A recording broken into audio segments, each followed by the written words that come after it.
الرحمن الرحيم لا أقسم بهذا البلد وأنت حل بهذا البلد والد وما ولد لقد خلقنا الإنسان في كبد أيحسب أن لن يقدر عليه أحد يقول أهلكت مالا لبدا أيحسب أن لم يره أحد ألم نجعل له عينين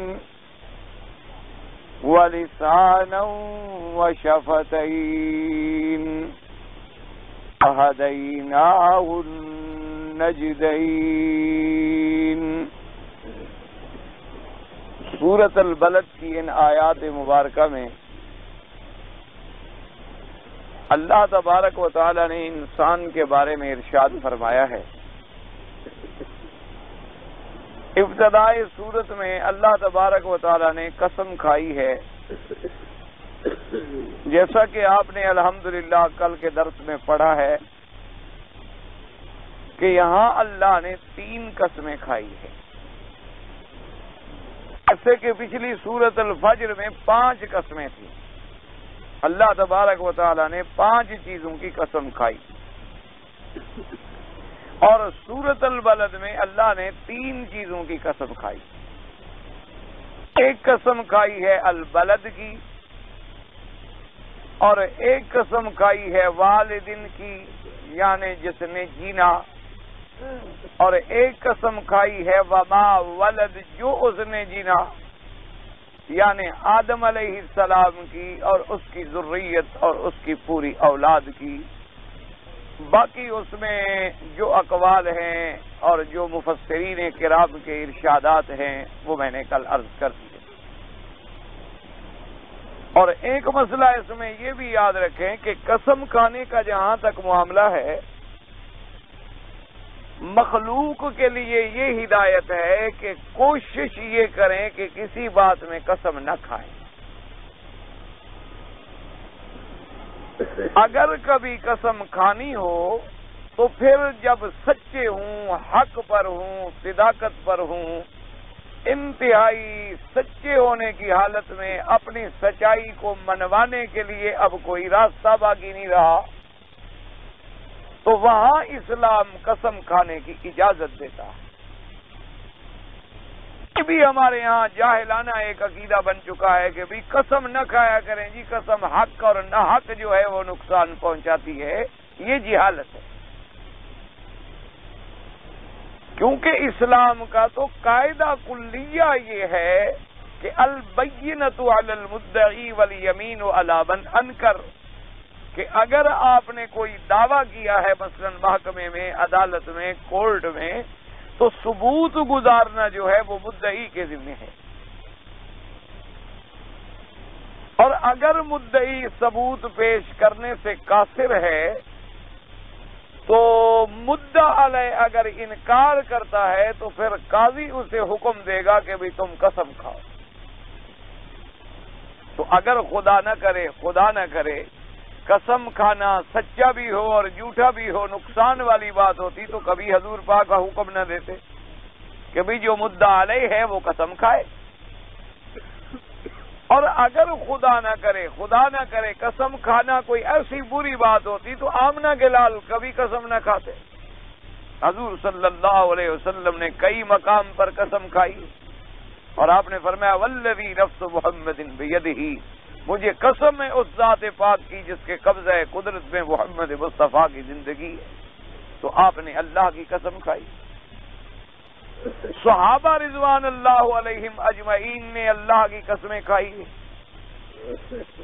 اور صحابہ رضوان اللہ علیہم اجمعین تو بعض اوقات کسی کامیابی کے موقع پر بھی قسم کھا لیتے تھے، جیسے کہ ایک صحابی جب اللہ کے راستے میں شہید ہوئے تو شہادت کے وقت جب وہ گرنے لگے تو اسی وقت بھی انہوں نے فرمایا فزت ورب الکعبہ، مجھے رب کعبہ کی قسم ہے کہ میں کامیاب ہو گیا، صبح شہادت کو پہنچ گیا اور میں حق پہ ثابت قدم رہا۔ اور میری موت جو ہے وہ حق پہ آ گئی، تو جن لوگوں کی موت حق پر آ جائے، صداقت پہ آ جائے اور شہادت پہ آ جائے، اس سے بڑی کامیابی تو کوئی ہے نہیں۔ اس لیے اس نے بھی قسم کھائی۔ تو لہذا یہ بھی جاہلانہ عقیدہ ہے کہ جناب قسم جھوٹی بھی کھاؤ تو نقصان ہے اور سچی بھی کھاؤ تو نقصان ہے۔ ہاں البتہ جھوٹی کھانے کے اندر گناہ بھی ہے، اسم بھی ہے، وبال بھی ہے، اور اللہ تبارک و تعالیٰ کی طرف سے پکڑ بھی ہے، لیکن جب آپ سچے ہوں تو پھر تو کوئی سوال ہی پیدا نہیں ہوتا۔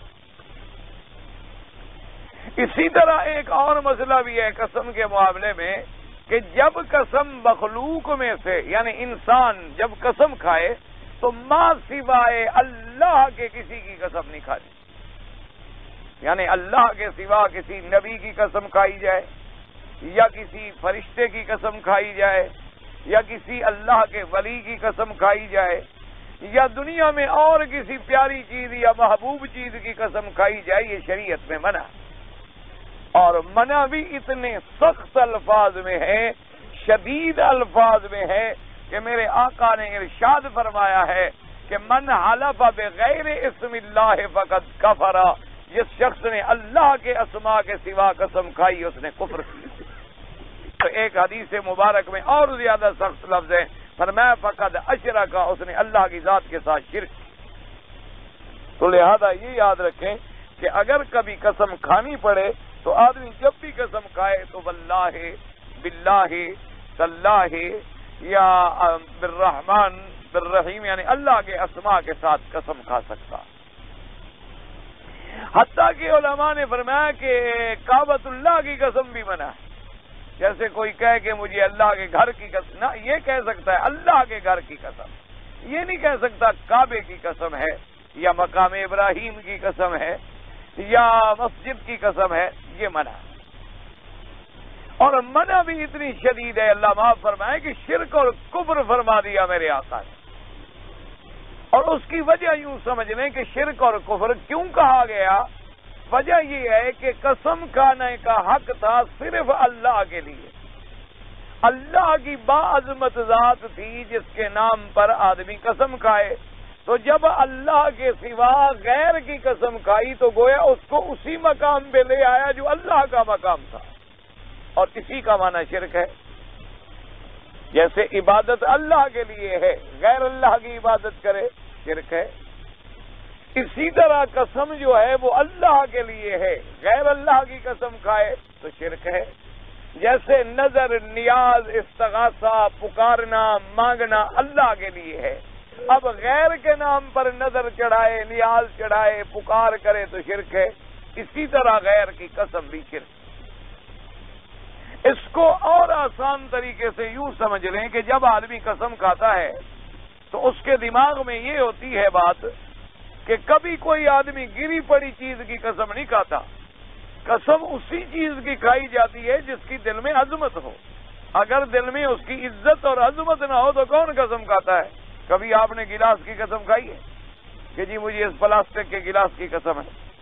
کبھی نہیں کھائی ہے۔ کبھی آپ نے اینک کی قسم کھائی ہے؟ کبھی نہیں کھائی۔ قسم ہمیشہ اسی چیز کے نام پہ کھائی جاتی ہے جس کا دل میں عزت ہو، عظمت ہو، اور عظمت کا حق جو ہے وہ اللہ کی ذات کا ہے۔ اور دوسرا قسم کھانے والے کو یہ ڈر ہوتا ہے کہ اگر میں نے جھوٹی قسم کھائی تو مجھے نقصان ہوگا، اگر میں نے جھوٹی قسم کھائی تو مجھ پر کوئی نہ کوئی پریشانی اور تکلیف آئے گی۔ تو دکھ دینے والا یا نفع دینے والا کون ہے؟ اللہ کی ذات ہے۔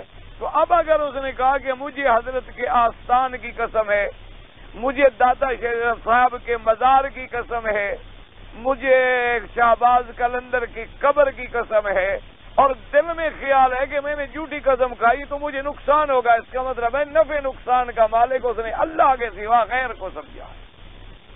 اس وجہ سے حضور پاک نے فرمایا کہ اللہ کے سوا قسم کھانا جو ہے وہ شرک ہے اور کفر ہے، لہذا اس سے ہمیشہ احتراز کیا کریں۔ اور ہمارے یہاں جہالت میں ایک بڑی عجیب غلط باتیں چل پڑی ہیں، اللہ رحمت فرمائے۔ کبھی کوئی آدمی اپنے بیٹے کی قسم کھاتا ہے، کبھی کوئی آدمی اپنے آنکھوں کی قسم کھاتا ہے، کبھی کوئی آدمی کہتا ہے جی میرے ہاتھ میں رزق ہے، مجھے رزق کی قسم ہے۔ پھر رزق دینے والے کی قسم کھا لو، رزق کا کیا معنی ہے؟ اسی طرح کبھی کوئی کہتا ہے جی یہ میرا دکان جو ہے یہ میرے رزق کا اڈا ہے، جی میں یہاں بیٹھ کے بات کر رہا ہوں، تو اڈا کیا ہے؟ اللہ نہ چاہے تو کسی اڈے پہ بیٹھ جاؤ، وہاں بھی وہ رزق نہیں دے گا، اور اگر اللہ دینا چاہے تو جہاں چاہے پہنچا دے۔ اور بلکہ اعوذ باللہ، یعنی بڑی دکھ کی بات ہے کہ بعض لوگوں سے آپ کہیں کہ اللہ کی قسم کھائیں تو پرواہ بھی نہیں کرتے، کھا لیتے، اور انہیں کہیں کہ چلو جناب پیر صاحب کے مزار پہ آستان شریف پہ حاضری دو اور حضرت کی قبر پہ ہاتھ رکھ کے قسم کھاؤ، کہے گا میں مر جاؤں گا نہیں کھاتا۔ تو نعوذ باللہ، یعنی اللہ سے اتنی ڈر نہیں ہے جتنی اس مزار والے سے ڈر ہے۔ تو اس سے بڑا شرک اور کفر کیا ہو سکتا ہے؟ اللہ تبارک و تعالی ہر مسلمان کو محفوظ رکھے۔ اسی کے ساتھ ایک اور مسئلہ بھی سمجھ لیں، چونکہ یہ مسائل عام طور پہ لوگوں کو پیش آتے ہیں کہ کبھی کوئی آدمی غصے میں آ کر یا کسی حالات کا شکار ہو کر قسم کھا بیٹھتا ہے کہ جی میں اپنے بھائی کے گھر میں نہیں جاؤں گا، یا میں اپنی بہن کے گھر میں نہیں جاؤں گا، میں اپنے استاد کو اب نہیں ملوں گا، بس یہ استاد نے میری عزت نہیں کی، ایسی کوئی قسم کھا بیٹھتا ہے، تو اس قسم کے بارے میں اسلام کا یہ حکم ہے کہ ایسی قسم توڑ دے، کیونکہ خیر کے کام کو روک دینا جو ہے وہ تو شریعت میں حرام ہے۔ بھائیوں سے ملنا، رشتہ داروں سے ملنا، صلہ رحمی رکھنا، ان کے ایک دوسرے کے دکھ سکھ میں شریک ہونا، یہ تو شریعت کا حکم ہے، اور اس نے شریعت کے حکم کو گویا توڑنے کے لیے قسم کھائی ہے۔ یا کہتے ہیں باپ کو نہیں ملوں گا، باپ کی اطاعت تو شریعت میں فرض ہے، اور وہ قسم کھا رہا ہے اللہ کی، ایسی قسم کے بارے میں حکم ہے۔ آپ نے فرمایا من حلف فاذا رأى شيء خيرا منها، حضور نے فرمایا کسی نے قسم کھا لی اور پھر اس نے دیکھا کہ بھئی اس کام کرنے میں تو بھلائی تھی، اس کام کرنے میں تو بہتری تھی، میں نے تو خامخواہ قسم کھا لی، تو فرمایا فلیکفرها، اس کا کفارہ ادا کر دے اور قسم کو توڑ ڈالے۔ اور قسم کا کفارہ کیا ہوتا ہے؟ اللہ کے قرآن پاک نے خود بیان فرما دیا ہے، فرمایا فکفارتہ اطعام 10 مساکین من اوسط ما تطعمون اہلیکم، اگر کبھی قسم کھا بیٹھو اور توڑنے کی نوبت آ جائے تو 10 مسکینوں کو صبح و شام کا کھانا کھلا دیں، اور کھانا بھی درمیانہ، یعنی نہ بہت اعلیٰ نہ بہت ادنا، یعنی یوں اندازہ کر لیں کہ بھئی اگر اعلیٰ کھانے پہ 20 لگتے ہیں اور ادنا کھانے پہ 5 لگتے ہیں تو آپ 10 روپے کا حساب لگا لیں۔ بہتر یہی ہے، چونکہ قرآن کے ظاہر الفاظ جو ہیں وہ اطعام کے ہیں، تو 10 مسکینوں کو بلا کے اکٹھا کھلا دے، یا ایک ایک کو بلا کے کھلا دے، 2 کو بلا کے کھلا دے، بہرحال 10 مسکینوں کو کھانا کھلائے، اور اگر اس کی بھی توفیق نہ ہو تو پھر 3 روزے رکھے۔ تو یہ کفارہ ہے قسم کا اگر قسم توڑنی پڑے، جیسے کہ حدیث مبارک میں واقع آتا ہے سیدنا صدیق رضی اللہ تعالیٰ عنہ کا کہ آپ کو دیر ہو گئی، گھر میں مہمان تھے، انہوں نے کھانا نہ کھایا، تو آپ جب آئے بیگم سے پوچھا کہ بھئی مہمانوں کو کھانا دیا ہے؟ انہوں نے فرمایا کھانا تو دیا ہے، لیکن مہمان کہتے ہیں کہ واللہ لا ناکل الا معہ، کہ ہمیں اللہ کی قسم ہے ہم نہیں کھائیں گے جب تک حضرت صدیق نہیں آئے، ہم تو حضرت ابو بکر کے ساتھ کھانے کے لیے آئے ہیں، ہم کوئی کھانا کھانے کے لیے تھوڑا آئے ہیں ان کے گھر میں۔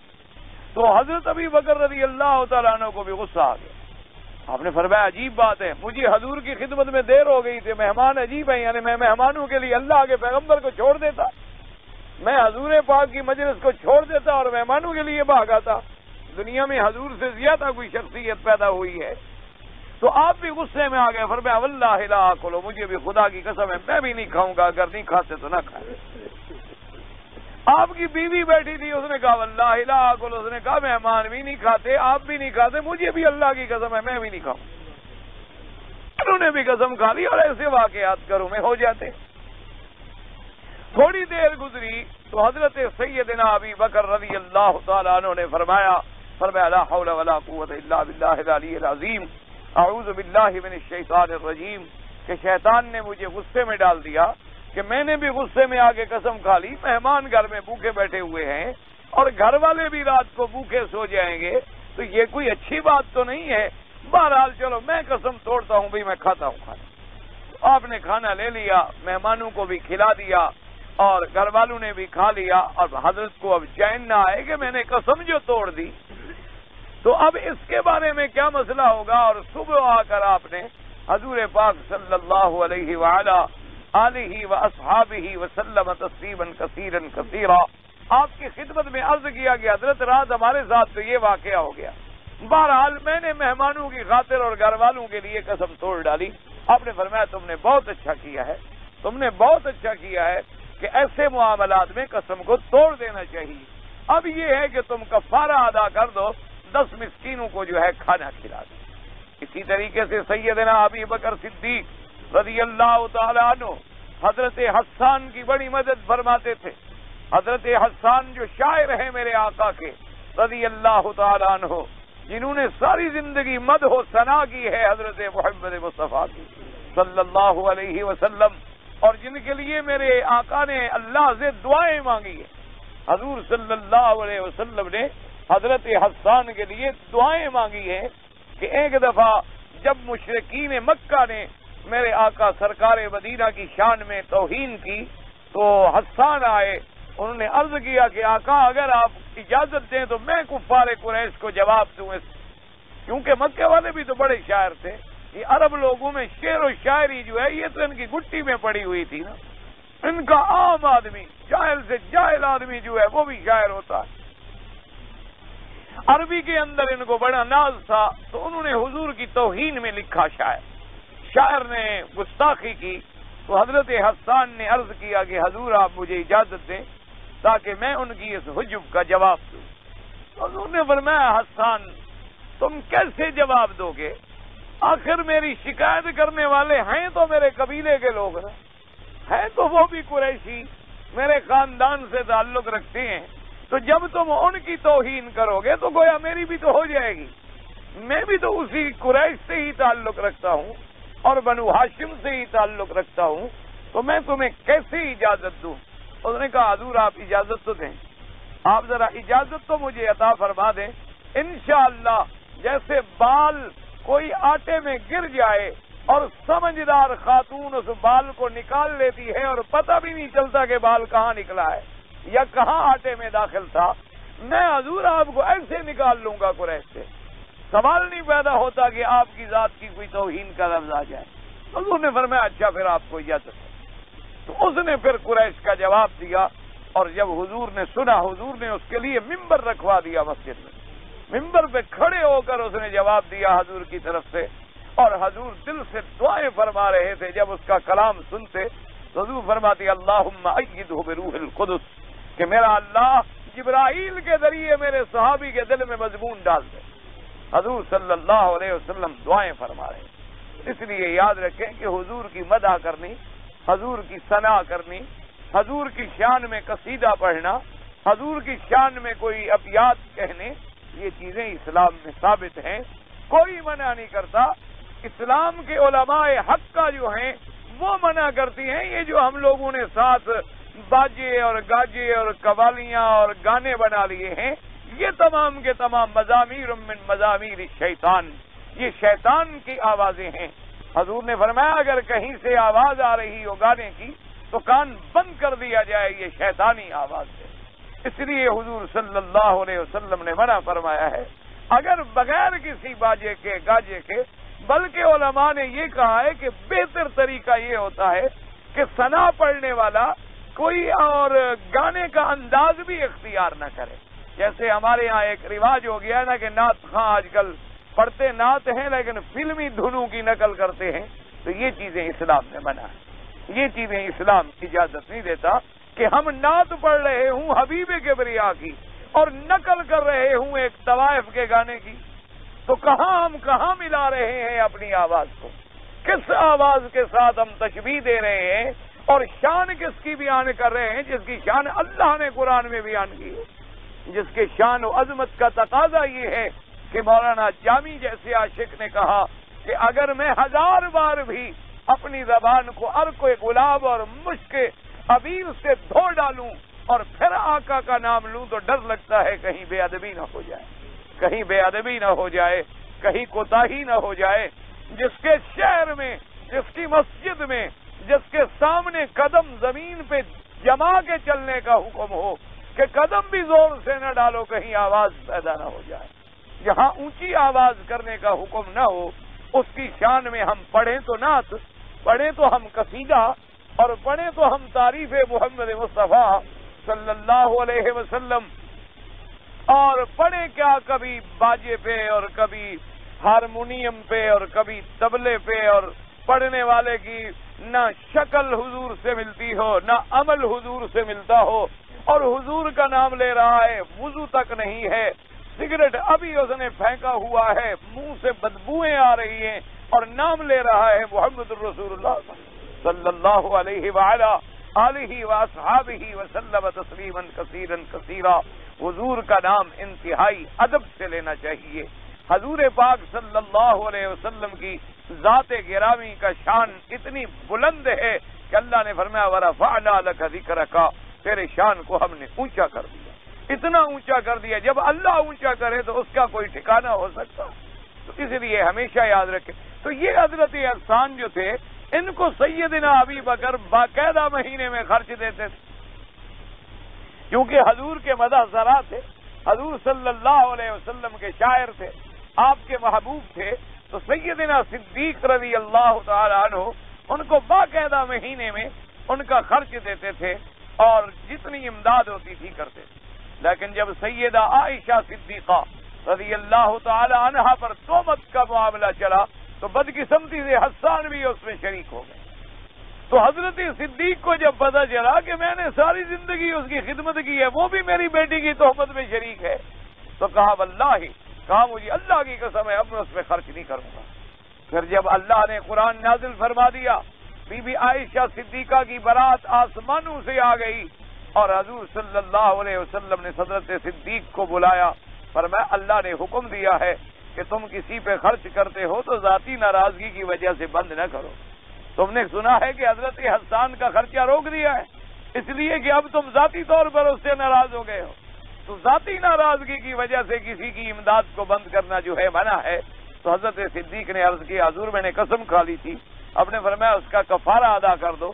آپ نے کفارہ دیا اور حضرت حسان کو بلایا کہ پہلے مہینے میں میں جو آپ کو دیتا تھا اس سے میں اب دگنا دیا کروں گا تاکہ میرا حق جو ہے وہ ادا ہو جائے، اور جتنی میں لیٹ ہو گیا ہوں وہ بھی ادا ہو جائے. تو پھر ساری زندگی جاری رکھا حضرت حسان رضی اللہ تعالیٰ عنہ کا وزیر. اور بڑے صحابی تھے، شان والے تھے، انسان ہیں، غلطی میں پڑ گئے اور زندگی میں الحمدللہ توبہ کر لی، رجوع کر لیا. اور بی بی عائشہ صدیقہ رضی اللہ تعالی عنہا کو دروازے پہ ایک دن تشریف لائے اور بی بی صاحبہ کی شان میں ایک قصیدہ لکھا تاکہ اماں جان کسی طرح راضی ہو جائے. تو بی بی انہیں سفارش بھی کی کہ سیدہ اب مہربانی کرو تم حسان کو معاف کر دو. اب اس نے اتنا بڑا قصیدہ آپ کی شان میں لکھا ہے. تو بی بی نے فرمایا کہ اللہ نے اس کو اندھا تو کر دیا ہے اور کیا سزا ملے، زندگی میں اندھا تو وہ ہو گیا ہے، ویسے بہرحال اب میں اس کو معاف کر دی. تو سیدہ عائشہ صدیقہ رضی اللہ تعالی عنہا نے بھی اس کو معاف کر دیا. تو حضرت حسان رو پڑے. تو سیدہ نے فرمایا کہ میں نے صرف اس لیے تمہیں معاف کیا ہے کہ تم نے مدح کی تھی میرے آقا محمد مصطفیٰ، اور کوئی وجہ نہیں ہے تمہارے معاف کرنے کی کہ تم نے اتنی بڑی غلطی کی ہے کہ میری تہمت لگانے میں منافقین کے ساتھ ہو گئے. تم نے یہ بھی خیال نہ کیا کہ اپنی والدہ میں تہمت لگا رہے ہو، اور کس میں تہمت لگا رہے ہو؟ حرم رسول صلی اللہ علیہ وآلہ آلہ واصحابہ وسلم تسلیما کثیرا کثیرا.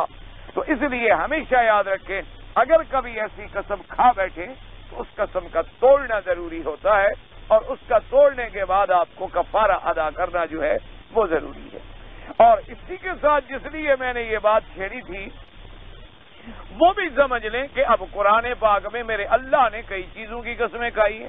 کہیں ستارے کی قسم کھا لی، کہیں آپ نے تین کی انجیر کی قسم کھا لی، کہیں آپ نے زیتون کی قسم کھا لی، کہیں آپ نے طور سینین کی قسم کھا لی، کہیں آپ نے البلد الامین کی قسم کھا لی، اور ایک مقام پر تو اللہ نے اپنے نبی کی عمر کی قسم کھا لی. تو ایسی قسمیں بھی دنیا میں موجود ہیں، جیسے کہ آدم علیہ السلام کی قسم کھا لی، آدم علیہ السلام کی اولاد کی قسم کھا لی. اس لیے علماء نے فرمایا کہ وہ مسئلہ مخلوق کے لیے ہے، خالق کی مرضی ہے جو چاہے فرمائے. کیونکہ مخلوق میں شبہ ہو سکتا ہے شرک کا بھی اور کفر کا بھی، اور اللہ تبارک و تعالیٰ کی ذات تو منزہ ہے، اس لیے خالق جس چیز کی بھی قسم کھائے یفعل ما یشاء ویحکم ما یرید، وہ جو چاہیں فرمائیں اور جو ارادہ فرمائیں فیصلہ فرمائیں، لا یسأل عما یفعل، اللہ کی ذات سے تو نہیں پوچھا جائے گا کہ جی آپ نے یہ کیوں کیا، اللہ کی تو مرضی ہے۔ اور پھر بات بھی تو لوگوں کو کفر اور شرک سے بچانے کی تھی، اور کفر اور شرک کا احتمال مخلوق میں ہوتا ہے، خالق تو خالق ہے، وہ تو مالک ہے، وہ تو خود وحدہ لا شریک ہے۔ اس لیے اللہ تبارک و تعالیٰ نے قرآن مقدس میں متعدد مقامات پر، جیسے آپ نے نفس اللوامہ کی قسم کھائی، یوم القیامہ کی قسم کھائی، آپ نے والفجر کی قسم کھائی، لیال عشر کی قسم کھائی، آپ نے والشفع والوتر کی قسم کھائی، آپ نے واللیل اذا یسر کی قسم کھائی، آپ نے والنجم اذا ہوا کی قسم کھائی۔ حضور پاک صلی اللہ علیہ وسلم کے بارے میں بھی آیا لعمرک انہم لفی سکرتہم یعمہون۔ اس لیے ہمیشہ یاد رکھیں ایسی قسمیں جو ہے نہیں کھانی چاہیے۔ اچھا، اور ایک ہوتا ہے کہ آدمی بعض اوقات عادتاً ایک اس کی زبان پہ چڑھ جاتا ہے کہ ہر بات میں کہہ دیتے ہیں نہیں جی اللہ کی، نہیں جی اللہ کی، تو وہ قسم نہیں ہوتی۔ اس کو تو آپ سبقت کلام کہہ سکتے ہیں، یا اس کو آپ اس کی تلفظ کی غلطی کہہ سکتے ہیں، یا اس کو آپ ایک غلط عادت کہہ سکتے ہیں۔ قسم تب ہوتی ہے جب باقاعدہ عزم، ارادہ اور یقین کے ساتھ قسم کھائی جائے، اس قسم کو قسم کہا جاتا ہے۔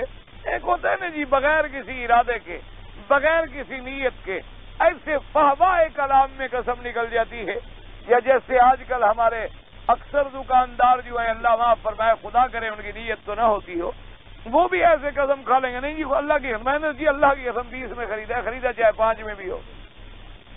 تو اگر اس نے عزم کیا ہے پھر تو کفر، اس نے جھوٹی قسم کھائی، اور اگر ایک فہوائے کلام ہے پھر بھی نہیں ہونا چاہیے۔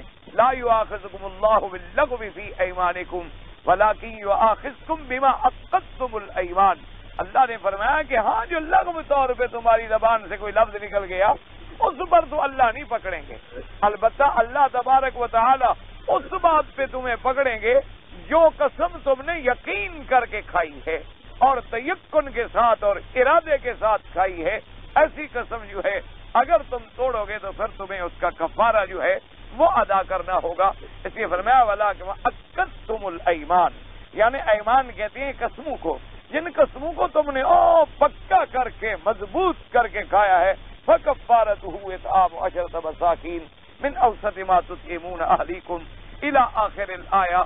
تو بہرحال قسم کے معاملے میں انتہائی احتیاط رکھا کریں، سب سے بہتر بات ہے کہ قسم نہ کھائی جائے۔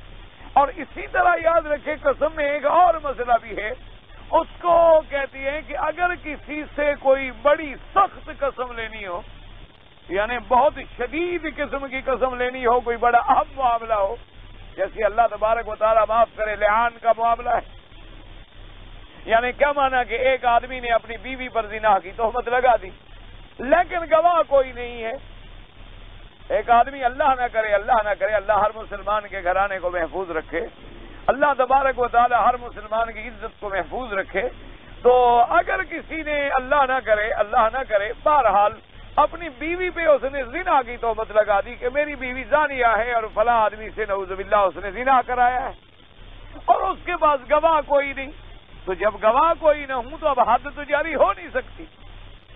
حد جاری ہونے کے لیے تو گواہوں کا ضروری ہونا، اور گواہ بھی 1 نہیں 2 نہیں 4، یعنی دنیا میں کروڑوں کا معاملہ ہو تو 2 گواہ کافی ہے، لیکن عورت کی عزت اللہ کو اتنی پیاری ہے کہ اس کے لیے، اور مسلمان کی عصمت اتنی پیاری ہے کہ جب تک 4 گواہ نہ ہوں حدود جاری نہیں ہوں گے، یعنی جرم اتنا بڑا ہے تو ثابت کرنا اور زیادہ مشکل ہے، کیونکہ اسلام یہ نہیں چاہتا کہ روز لوگوں کو کوڑے لگتے رہیں، اسلام تو یہ چاہتا ہے کہ اگر ایسا گھناؤنا جرم کبھی ہوا ہے تو پھر ایسی سزا دی جائے تاکہ آئندہ وہ جرم وقوع پذیر نہ ہو، اس جرم کو ختم کر دیا جائے ہمیشہ کے لیے، اس کا وجود بھی دنیا میں باقی نہ رہے۔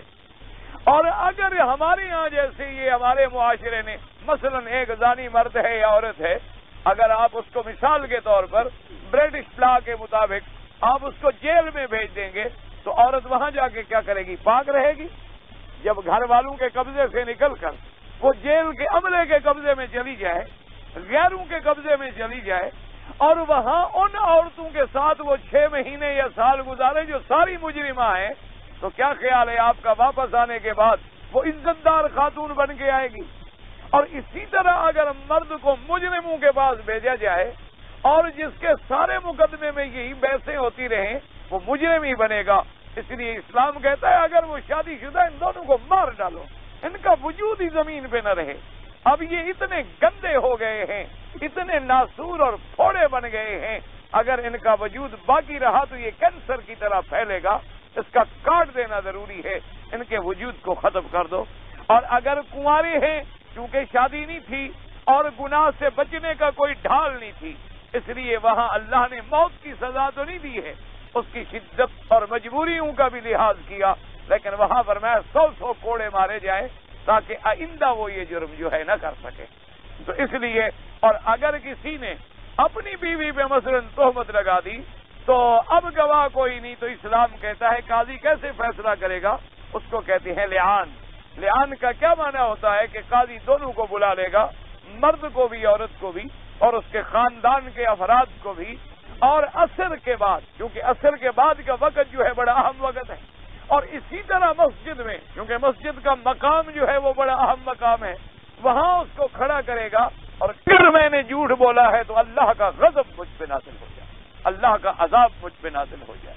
تو اسی طرح مرد بھی قسم کھائے گا اور عورت بھی قسم کھائے، دونوں قسم کھائیں گے، اور اس کے بعد قاضی ان کے درمیان نکاح کو بھی ختم کر دے گا۔ کہ جب اتنی بڑی بات آ گئی کہ ایک آدمی اپنی بیوی کو زانیہ سمجھتا ہے تو پھر اس کے ساتھ گزارا کیسے ہو سکتا ہے؟ کوئی دیوس تو پھر رہ سکتا ہے، لیکن کوئی غیرت والا آدمی تو پھر اس بیوی کے ساتھ زندگی بسر ہی نہیں کر سکتا۔ اس لیے اسلام ان میں تفریق کرا ڈالے گا۔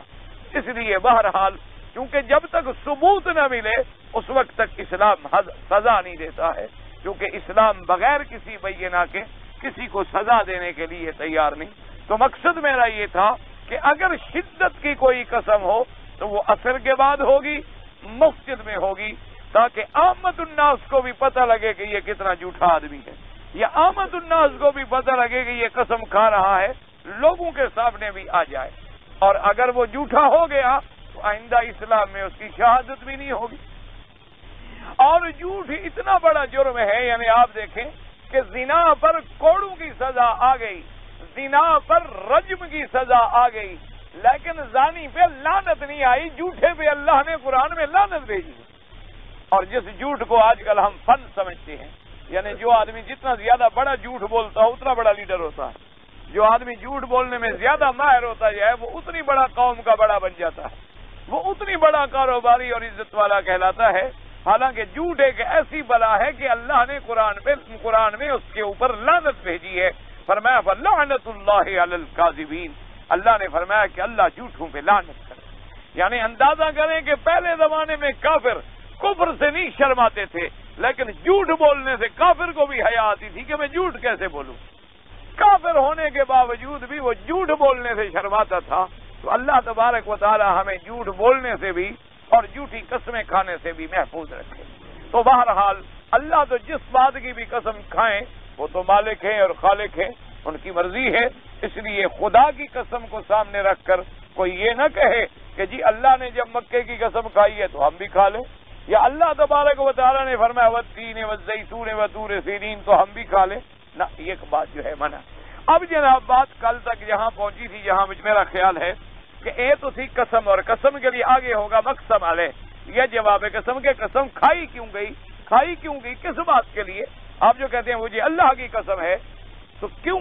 اگلا پوچھے گا نا کیا کہنا چاہتے ہو بھی قسم جو کھائی ہے؟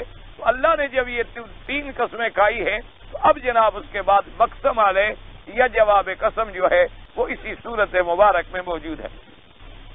فرمایا لا اقسم بهذا البلد وانت حل بهذا البلد ووالد وما ولد، فرمایا مجھے قسم ہے اس شہر کی، آگے وانت حل بهذا البلد، اور وہ شہر جس میں آپ مقیم ہیں، خطاب ہے محمد مصطفیٰ صلی اللہ علیہ وسلم۔ اور جب قرآن اترا ہے یہ سورت مکی ہے تو حضور کس شہر میں مقیم تھے؟ مکہ مکرمہ۔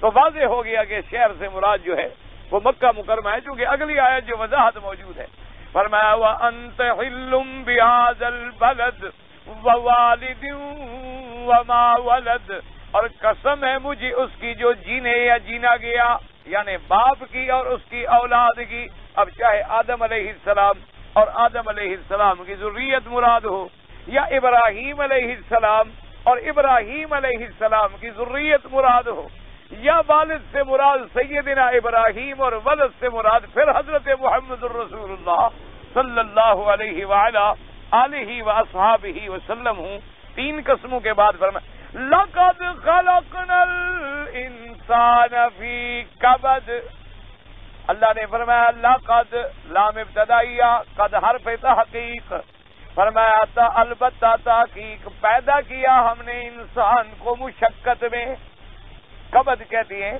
شدت، کبد کہتے ہیں کبدا، کبد کہتے ہیں شدت کو، اسی لیے آپ نے دیکھا نا جگر کو بھی عرب میں کبد کہتے ہیں، کیونکہ وہ بھی تو خون جمع ہوتا ہے نا، اسی کا کام ہے پھر خون کا تقسیم کرنا، تو وہ بھی تو ایک کام کی ڈیوٹی میں لگا ہوا ہے نا، کہ آپ جو کھاتے ہیں وہ معدے میں آ جاتا ہے، اور معدے میں آنے کے بعد پہلے کیلوس بنتا ہے، پھر کیموس بنتا ہے، اس کے بعد جا کے وہ جب خون بنتا ہے فضلہ فضلے کی طرف چلا گیا اور پانی پیشاب کی طرف چلا گیا، اور باقی جو خلاصہ نکلا وہ جگر نے جا کے پھر تقسیم کرنا ہے خون کو، تو اس لیے وہ بھی تو ایک مشقت والے مسئلے میں ہے، اس لیے اس کو بھی عربی میں کبد کہا جاتا ہے، تو فی کبد معنی فی شدت، فی کبد معنی فی مشقت۔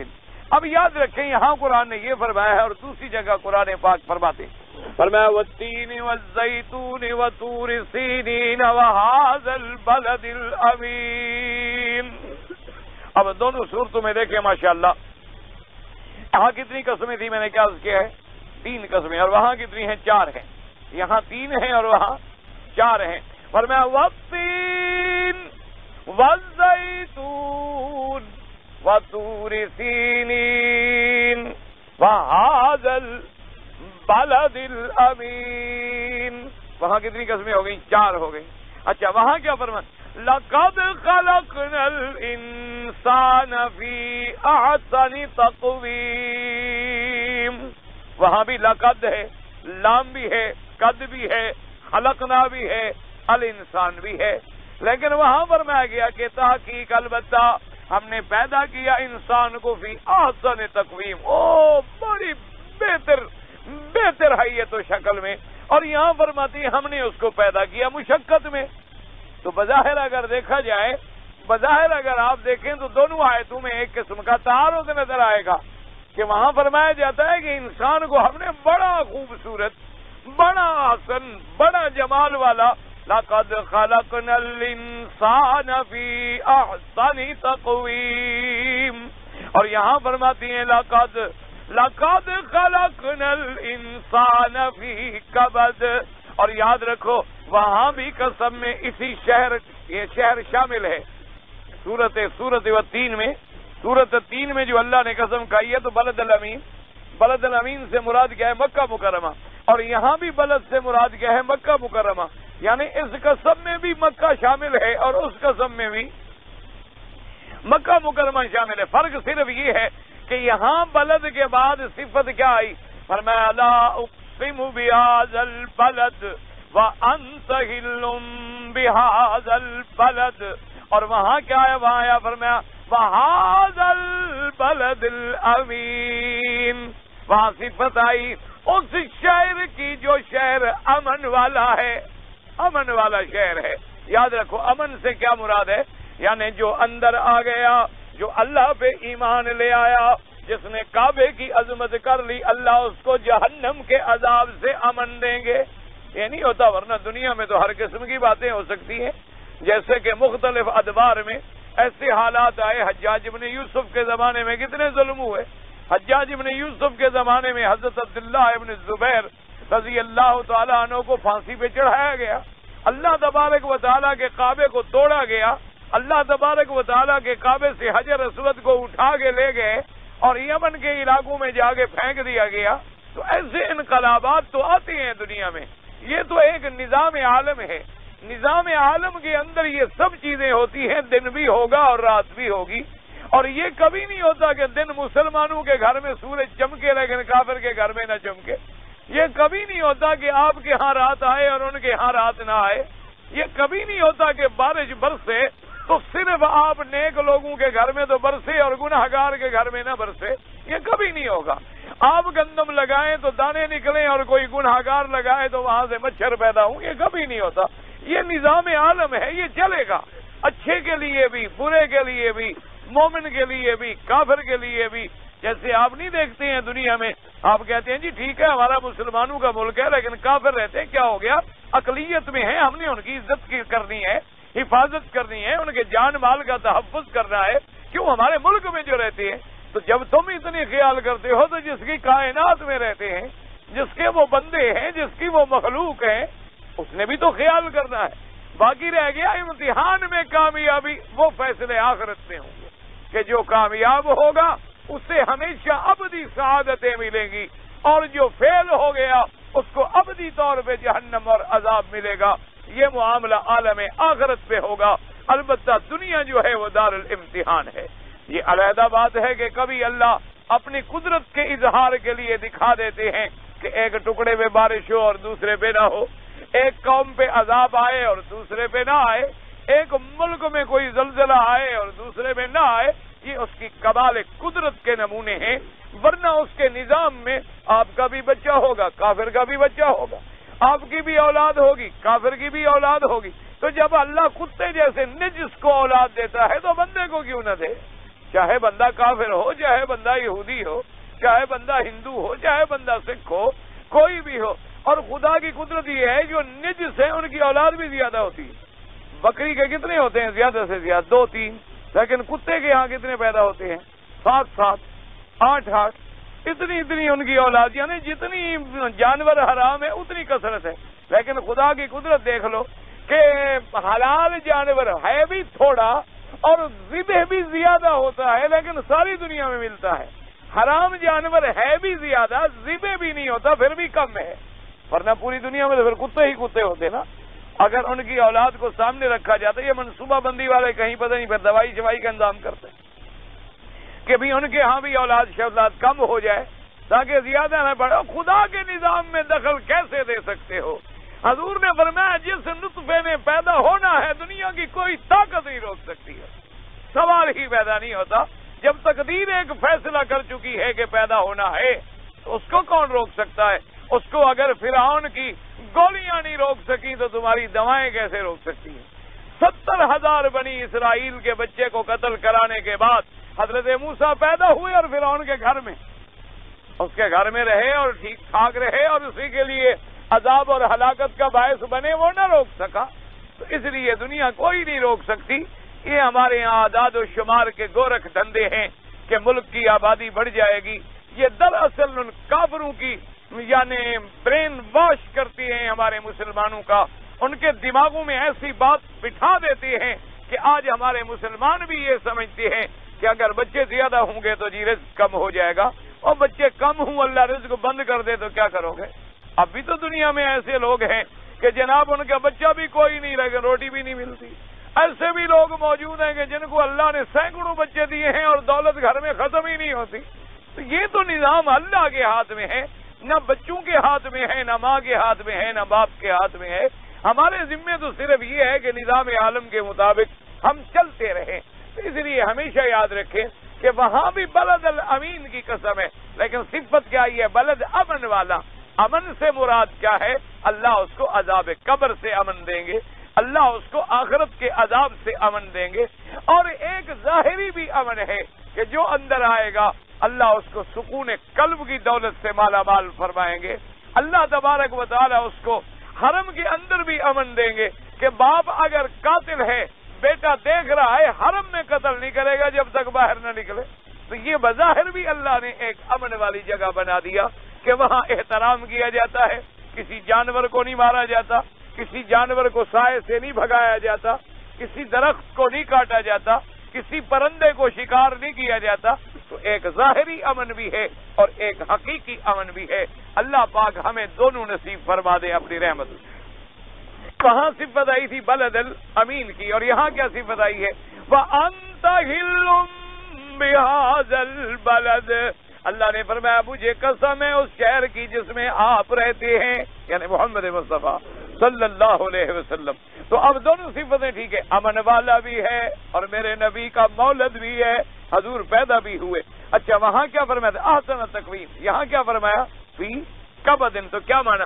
اب سمجھیے اس میں کوئی تعارض نہیں، یعنی انسان بحیثیت اس کی شکل کے، بحیثیت قامت کے، بحیثیت اس کے اعضاء کے، انسان جو ہے اس کا مقابلہ کوئی اور جانور نہیں کر سکتا۔ یعنی اللہ نے جو انسان کو خوبیاں دی ہیں، جو انسان کو عقل دیا ہے، جو انسان کو آنکھیں دی ہیں، جو انسان کو ادراک دیا ہے، جو انسان کو حواس دیے ہیں، جو انسان کو بولنے، چلنے، سمجھنے، سوچنے، فکر کرنے کی قوتیں دی ہیں، وہ کسی اور جانور میں نہیں ہے، وہ کسی اور چیز میں نہیں ہے۔ تو اعتبار اس کے دیکھا جائے تو آسان تقویم ہے۔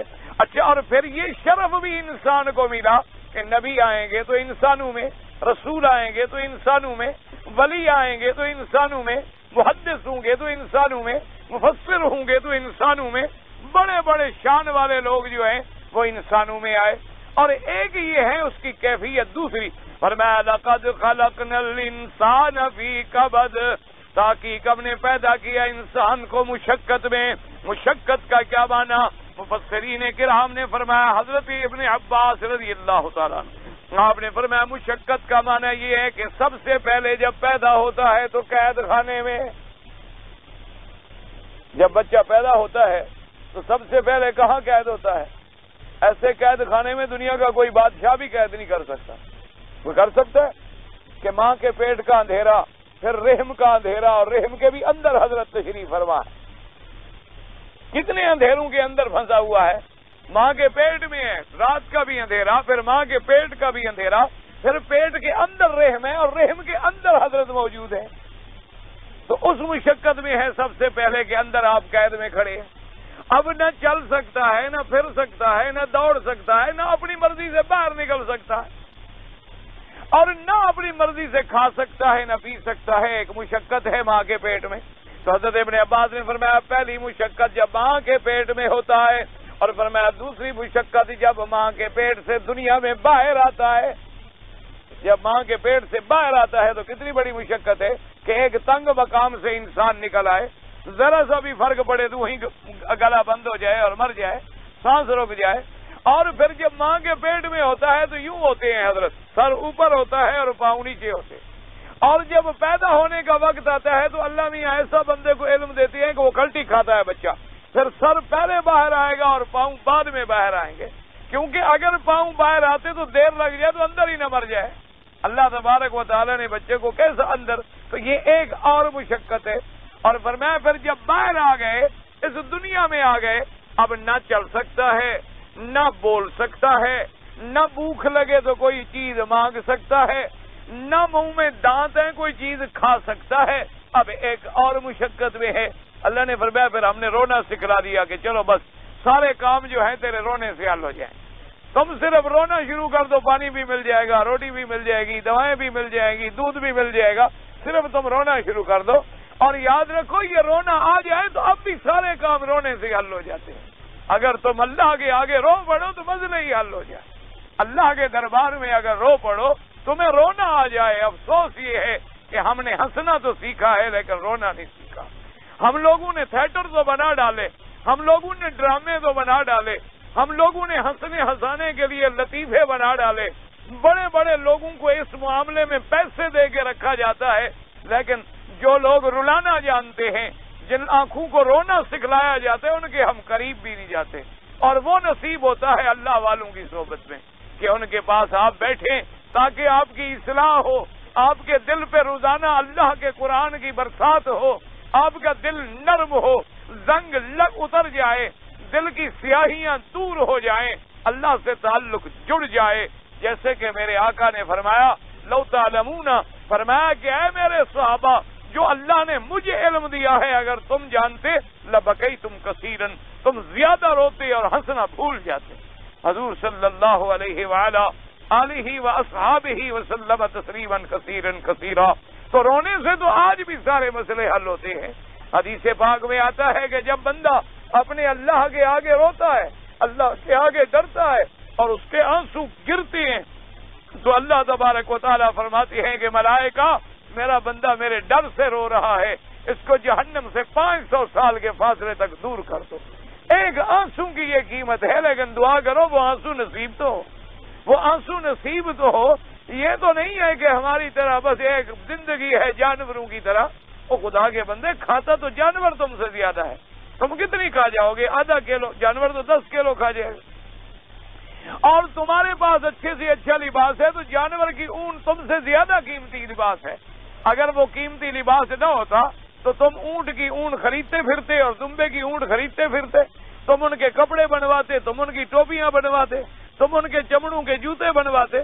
تو ان کے پاس لباس بھی تم سے زیادہ قیمتی ہے، کھاتے بھی وہ تم سے زیادہ ہے، چلتے پھرتے بھی وہ تم سے زیادہ ہے۔ تو اللہ نے اس لیے تو ہمیں پیدا نہیں کیا، اس لیے فرمایا کہ ایک مشقت ہوئی پیٹ میں، اور ایک مشقت ہوئی پیدائش کے وقت، اور ایک مشقت ہوئی پیدا ہونے کے فوراً بعد کے رونے کے بغیر کام ہی نہیں چلتا۔ جب تک حضرت روئے نہ کام ہی نہیں چلتا ہے، تو روئیں گے تو تبھی کام چلے گا۔ اور جناب تکلیف ہے بتا نہیں سکتا، بس پلٹیاں کھا رہا ہے اور رو رہا ہے، وہ بھی ایک مشقت ہے۔ اور فرمایا پھر ایک مشقت کا زمانہ ہوتا ہے کہ گھٹنے گھٹنے چل رہے ہیں، اپنے پاؤں رگڑ رہا ہے، ہاتھ رگڑ رہا ہے اور گھٹنے رگڑ رہا ہے، اٹھنے کی کوشش کرتا ہے تو حضرت گر جاتے ہیں، پھر گھر والے دوڑتے ہیں، پکڑتے ہیں، کھڑا کرتے ہیں، تو یہ بھی ایک مشقت کا دور ہے۔ فرمایا اس کے بعد جوانی آتی ہے، پھر جوانی کا طوفان ہے، وہ گناہوں کی طرف لے جاتا ہے، جہنم کی طرف لے جاتا ہے، اور یہ چاہتا ہے میں جہنم سے بچ جاؤں، یہ ایک مشقت کا دور ہے۔ اور اس کے بعد فرمایا کہ جب جوانی کا زمانہ گزر گیا پھر بڑھاپا آ گیا، پھر بڑھاپا آ گیا، اب جناب لکڑیوں پہ چل رہے ہیں، کمر سیدھی نہیں ہو سکتی، آنکھیں جواب دے گئی، پاؤں جواب دے گئے، دماغ جواب دے گئی، نظر جواب دے گئی، دھکے کھا کھا کے بیچارہ گھر پہنچ رہا ہے، یہ ایک مشقت ہے۔ فرمایا کہ پھر مرنے کا وقت آ جاتا ہے، تو اب جناب مرنے کا ایک مشقت ہے کہ روح کا قبض ہونا اور پھر اس کا قبر میں جانا۔ اب قبر کے اندر پتہ نہیں اللہ کے علم میں ہے کہ کتنا رہنا ہے، تو وہ ایک مشقت ہے۔ اور پھر قبروں سے جب کھڑے ہوں گے میدان حشر میں سب دوڑیں گے، اور پھر نفسی نفسی کی پکار ہوگی کہ خدا جانے کیا فیصلہ ہوتا ہے، پھر وہ ایک مشقت ہے۔ تو فرمایا لقد خلقنا الانسان لقد خلقنا الانسان فی کبد، تحقیق ہم نے پیدا کیا انسان کو مشقت میں۔ اب مشقت میں سے بچ کون سکے گا؟ جو پیدا کرنے والے سے جڑ جائے، پیدا کرنے والے سے جڑ جائے۔ مشقتیں تو دیکھو نا جی، ایک آدمی نے اینک بنائی ہے، خراب ہوگی تو میں فوراً پشاوری صاحب کو بھیجتا ہوں نا کہ جناب وہ تو میری اینک حضرت خراب ہو گئے تھے، کوئی بات نہیں جی ابھی ٹھیک کر دیتے ہیں، اچھا جی ابھی اور ہم شیشہ لگا دیتے ہیں اور فریم بدل دیتے ہیں۔ تو جو بنانے والے اس کو پتا ہوتا ہے، تو جس نے انسان کو بھی بنایا ہے جب اس سے تعلق نہ جڑے اس وقت تک مشقت سے کیسے نکلے؟ اپنے عقل سے نکلے گا، ایک مشقت سے نکلے گا دوسری میں پڑ جائے گا، دوسری سے نکلے گا تو تیسری میں پڑ جائے گا، لیکن جب اس سے جڑ جائے گا، اس لیے فرمایا تھا لقد خلقنا الانسان فی احسن تقویم ثم رددناہ اسفل سافلین الا الذین آمنوا۔ فرمایا وہ گر گیا ہے نیچے سب سے، اور پھر مگر وہ آمنوا وعملوا الصالحات، جو ایمان لے آئے اور جنہوں نے عمل اچھا کیا وہ بچ گئے۔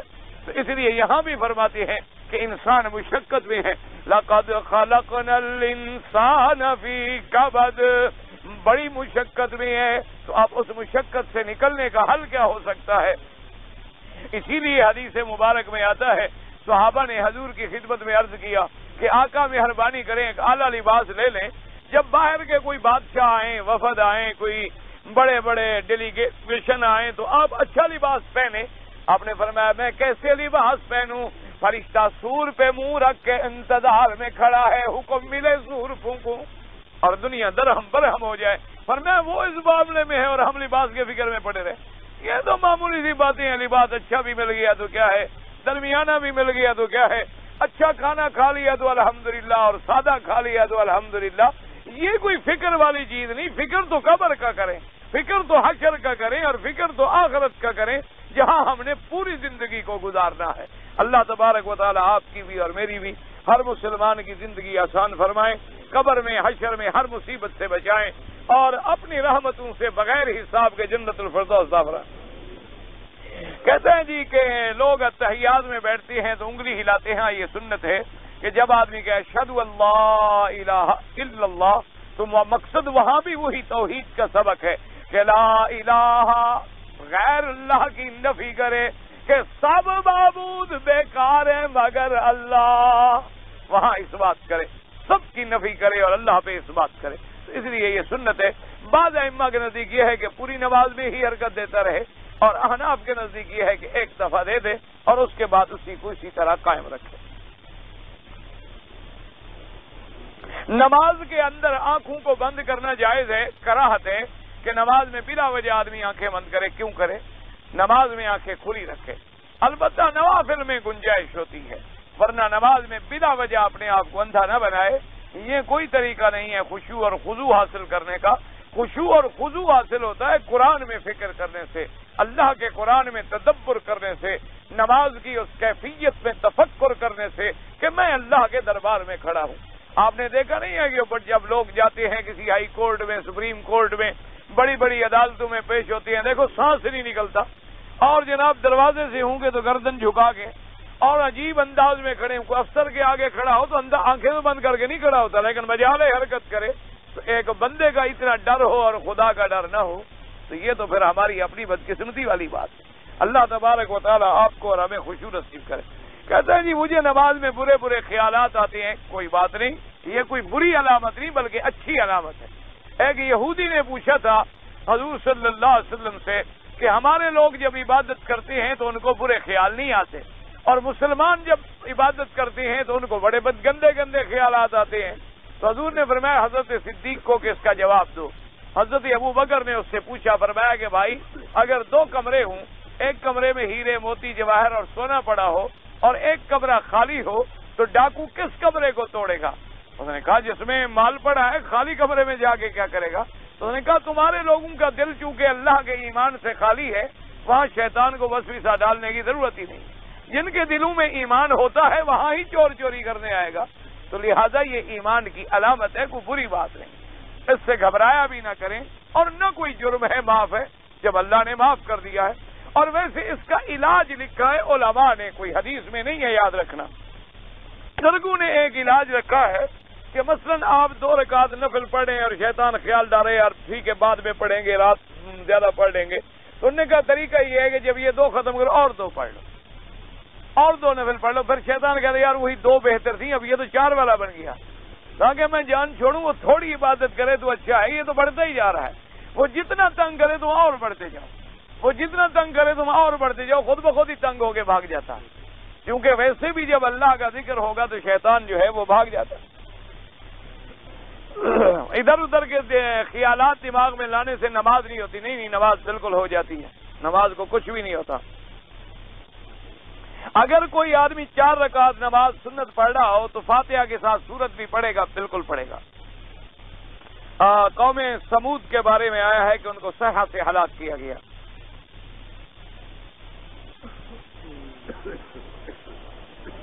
کہتے ہیں جی میں نے 9 ذی الحج کو حج ادا کرنے کے بعد 10 ذی الحجہ کو قربانی کی، شیطان کو کنکریاں ماری، پھر میں طواف زیارت کرنے کے لیے مکہ شریف آ گیا۔